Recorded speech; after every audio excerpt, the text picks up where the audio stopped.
Hola, muy buen día a todos. En este su canal Análisis en Breve, vamos a hablar sobre las elecciones de México del año 2022, que sucedieron en este 5 de junio. Para iniciar, tenemos que adentrarnos en el contexto. En el caso de México, los periodos siempre se dan entre 6 y 3 años. 3 años para diputados y alcaldes por lo general, y de 6 para senadores, gobernadores y el presidente de la República. Hay que recordar que en este caso el contexto inicia en 2018, con la toma de otro partido en el poder que por primera vez es totalmente de izquierda, o cuando menos en sus estatutos y en su ideología. Es cierto que cuando se hacen ese tipo de ejercicios siempre tiene una intención política en su análisis. No solamente es la cuestión electoral, sino que también funciona como ensayo, funciona como un ejercicio de evaluación entre los propios partidos políticos, entre el poder y la oposición y para la ciudadanía. Es por ello que en el caso de México, de 2018 a 2021, que fue el año pasado, que se dieron las elecciones intermedias para elegir la mitad aproximada de los gobernadores que rigen este país, siempre se nota primero cómo va el partido en el poder y cómo se reúne, cómo se relaciona incluso el conflicto de poder entre los que gobiernan y la oposición.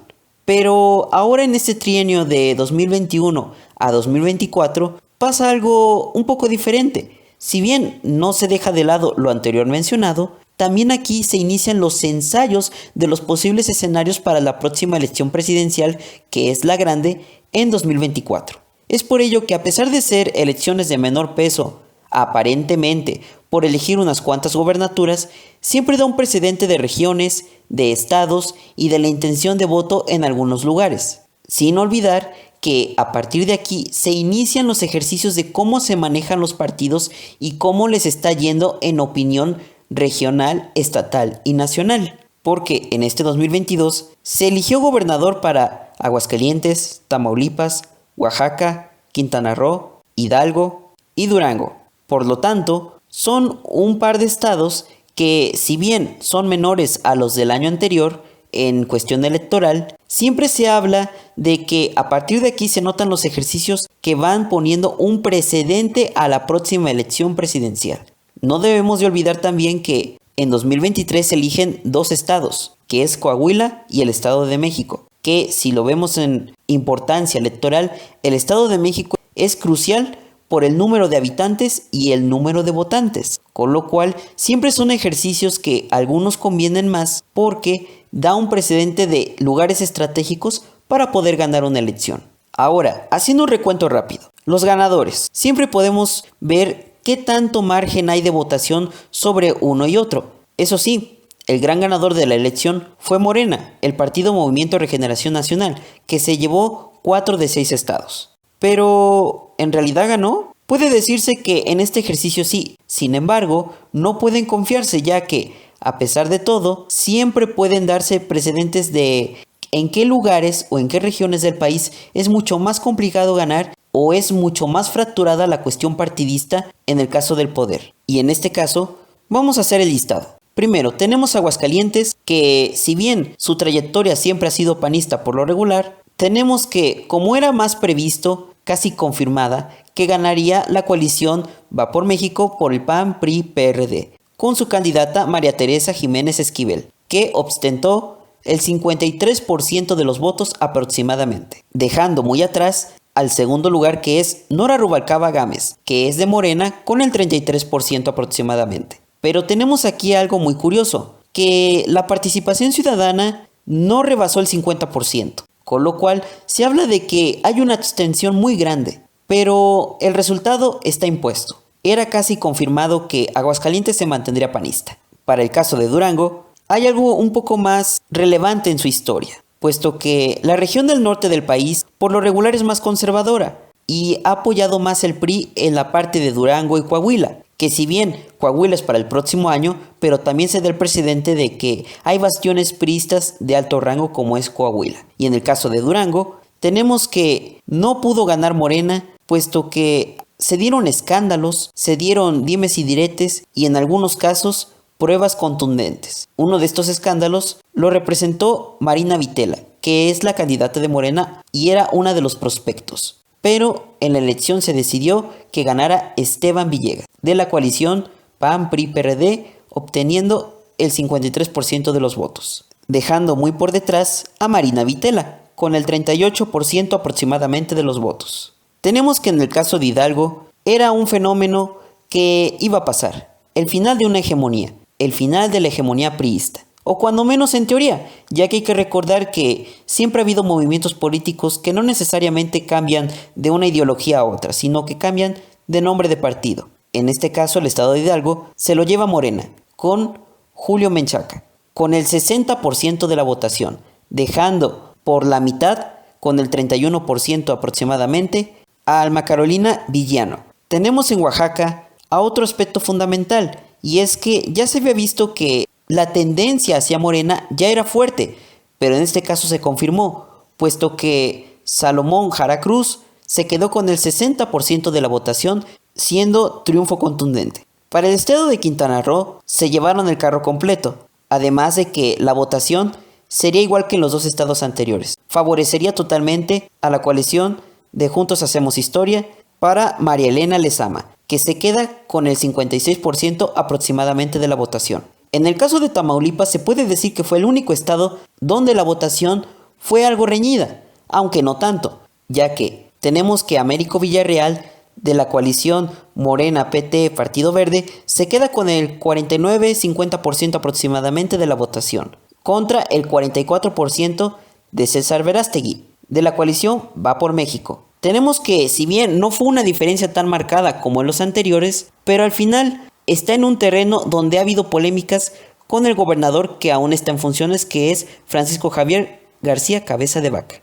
Con ello, llegamos a un punto muy importante, y es analizar el mapa electoral. Tenemos un fenómeno interesante. El sur está casi totalmente dominado por Morena, a excepción de Yucatán, pero en los demás estados está totalmente de guinda. Y si lo vemos en cuestión de región, la costa este y la costa oeste mexicanas están casi en su totalidad rodeadas de guinda, mientras que para el centro norte todavía hay bastiones de oposición o de centro, que en este caso tenemos 20 gobernaturas que tendrá Morena en su totalidad como partido, teniendo en coalición 22, añadiendo al PES y el Partido Verde, con Morelos y San Luis Potosí. Mientras que Movimiento Ciudadano queriéndose consolidar como una tercera fuerza política en general, con Jalisco y Nuevo León. Mientras que la coalición PAN-PRI-PRD se queda con 6 estados, logrando rescatar apenas 2 en coalición, lo cual llegamos a un análisis muy importante, y es que Morena oficialmente domina más del 50% de la población, en general por regiones, por estados. Con esto podemos tener una tendencia hacia la próxima elección presidencial, de cómo tiene una fuerza regional, ver los estados donde ha dominado, y al final, si los estados están dominados por guinda, se hará lo posible políticamente para que esta tendencia se mantenga e influencie la elección presidencial para 2024.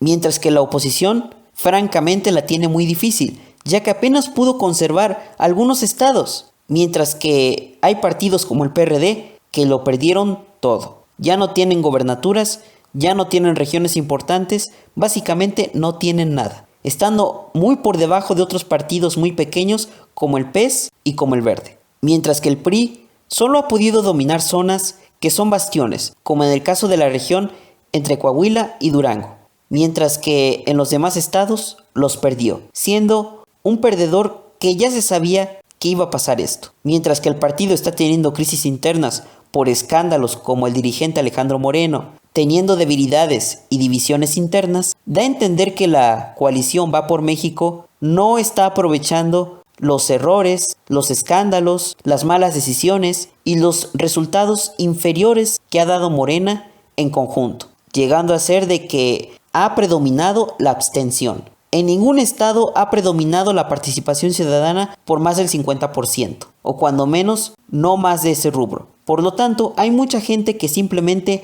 no votó, y aquí es donde debemos de pensar, ¿cuáles son esas razones? Muchos dirían que es gente que simplemente no le interesa la política y le da igual a quien elijan, pero también es cierto que al ver los pocos resultados que ha dado el partido en el poder y ver la pésima oposición que se tiene al día de hoy, dirían no hay ni a quién irle y es elegir el mal menor, como se tiene previsto que pasó en esta elección y puede pasar en la siguiente de 2023 y en 2024 es el enigma. Por lo tanto, este tipo de ejercicios electorales, si bien funcionan como la normativa general, pero siempre se dan como un ensayo para los políticos de qué es el escenario que les espera para la elección presidencial, que es la grande. Pero al momento, Morena se ha fortalecido en algunas entidades, pero quién sabe cuánto dure esto, ya que los resultados, la realidad y los hechos siempre llegan en su determinado momento. Algo que la coalición de oposición no ha sabido aprovechar en lo absoluto y se ha quedado en la banalidad, superficialidad, divisiones, escándalos, cosa que no es tan diferente al partido en el poder, pero la realidad es, ¿qué discurso tiene cada uno? ¿Tú qué opinas? ¿Estás de acuerdo con estos resultados? ¿Crees que la situación vaya a mejorar políticamente hablando? En los hechos, a ti como ciudadano de alguno de estos estados, si me estás viendo, ¿te irá mejor por el candidato que votaste o por el que resultó ganador? Déjalo aquí en los comentarios, siempre será de mucha ayuda y recuerda que esta comunidad siempre se hace por ti, que te das el tiempo de analizar y el tiempo de opinar. Estamos en Análisis en Breve y nos vemos en un próximo video.